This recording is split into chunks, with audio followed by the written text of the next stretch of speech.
Hello there, and welcome to the Fish Tank Barn. Today I'd like to talk to you about a couple of different aquarium events where I purchased some new fish. One was the Southwest Michigan Aquarium Society swap, and the other was the Motor City Aquarium Society auction, which was held the weekend after. I really found some cool fish at both events, so let's go ahead and check them out. Let's go ahead and start out with the fish that I picked up at the Southwest Michigan Aquarium Society swap. The first fish that I got at that event was this pretty cool swordtail species, which is the Xiphophorus helleri guntheri from Golden Stream in Belize. This is a wild type swordtail species, and I really like the male with its really large sword. The bloodlines for this fish have won ALA Best of Show in the past as well, which is something that I thought was pretty cool. I decided to put these fish in a 40-gallon breeder that I had open, and I'm really looking forward to getting a breeding colony going. This was a really nice pair of fish, and one that I'm really excited to have in the fish room. It's kind of nice to have a nice big wild type swordtail back in the fish room again.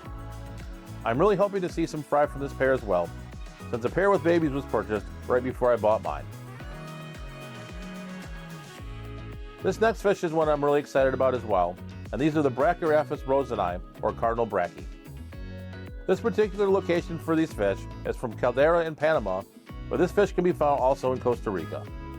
When I saw this fish, I was really excited about it, and I'm really enjoying the reddish genes that this fish possesses. This is the second Brachyraphis species I have in the fish room, and like the Ross Withe that I picked up a year ago, I'll have to go ahead and pull the females since they are voracious fry predators. I'm going to need to add some more plants as cover for this 20-gallon tank as well. I was able to pick up 4 of these at the swap, and this is a really interesting species that I'm really excited to work with. The third fish that I got from the swap were this group of Phacelia catamaconis. This is a newly described molly species from Lake Catemaco, which is in the eastern Mexican state of Veracruz. With this being a newly described species, there really wasn't a lot of information online. The females will get to be about 3.3 inches long, and the males will get to be about 2.5 inches. Since this is a pacillid live bearer, I expect the reproduction to be very similar to your typical guppy or platy species. This is another fish that I'm excited to be working with, and hopefully I can get some fry from them. Let's go ahead and switch our focus to the Motor City Aquarium Society auction. We had a snowstorm coming in the morning, so there were fewer bags than we typically see at our auctions, but I still was able to find some interesting things. One of the bags was this Eretmodus cyanocystis, or the striped Tanganyikan goby, which I thought was a pretty interesting Lake Tanganyikan cichlid and one that you don't typically see. While this isn't a big rainbow fish club, there were a few rainbow fish represented at the auction as well, one being the Chilotharina blaheri, which is a species that's not commonly seen.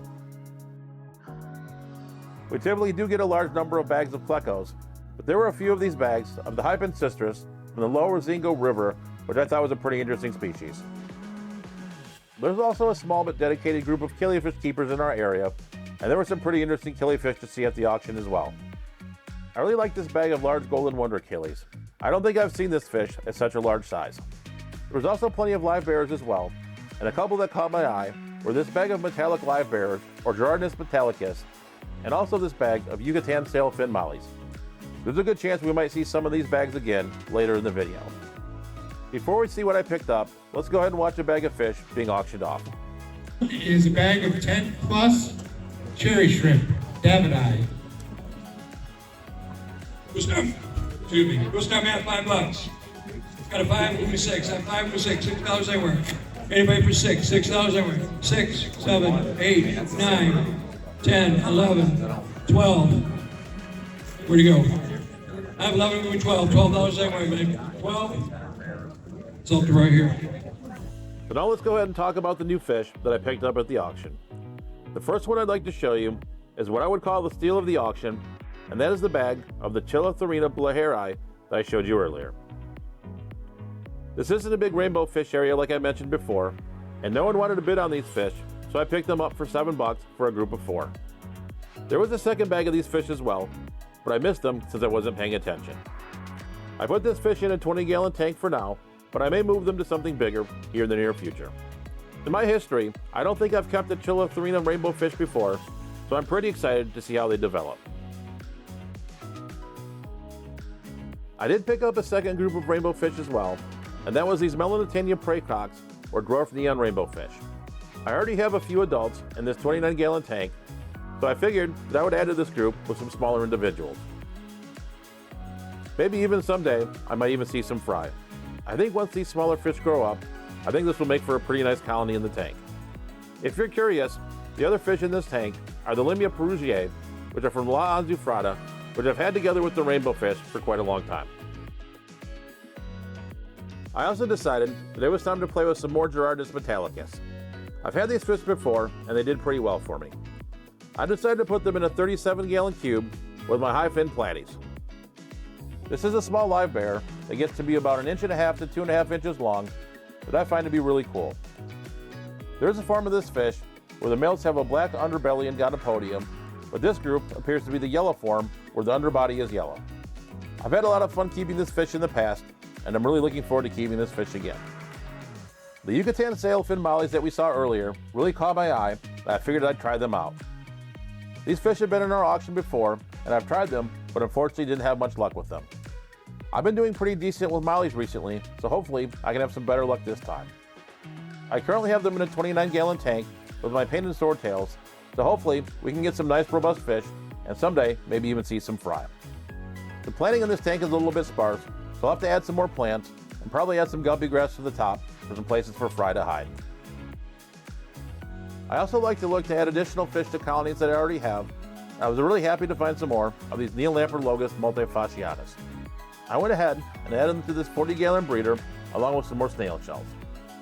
I'm really looking forward to building this colony up and growing this colony, much like my Neolamprologus similis colony that I've had for a few years now. I not only picked up fish, but I also picked up these Colombian ramshorn snails, which I thought were pretty cool, and also picked up this very large tiger lotus that I put into my 29-gallon tank that has my Liberty mollies. Hopefully the tiger lotus adjusts well and I don't experience any meltback. I hope that you enjoyed taking a look at all the new fish that I purchased at both the Southwest Michigan Aquarium Society swap and the Motor City Aquarium Society auction. I'm really excited about the new fish that I purchased, and hopefully they'll do very well for me. At the end of the video here, I'll go ahead and put a video up for my last fish room tour if you're interested in seeing all the fish that I have in the barn.